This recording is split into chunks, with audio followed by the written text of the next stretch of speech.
What are some of the biblical and theological foundations for divine accommodation as the platform basically for pastoral contextualization? Yeah. So the phrase divine accommodation comes from the sort of Latin words around condescension, as in like God coming down to, Calvin uses the term to kind of say that God lifts and leans kind of into his creatures so that we can understand him. So it's all bound up with the doctrine of revelation.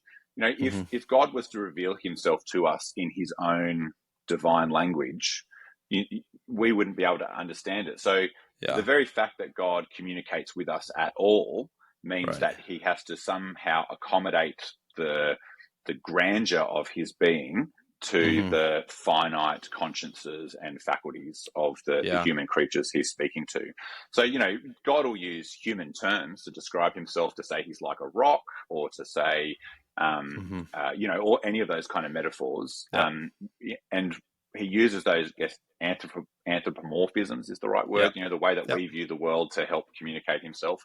But of course, there's more to God than what he has revealed to us, because, you know, he's infinite.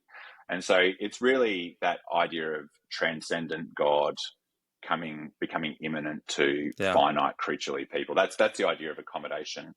And you kind of see that work its way through the Bible in how God appears to his people, either manifest, you know, in the angel of the Lord, or the fact that his word comes to a particular people in a particular time in Hebrew, or, you know, in a different language, in Aramaic or in Greek, and how God is not ashamed to use human languages and actually human agents to be the mediators of his divine revelation. And that's phenomenal.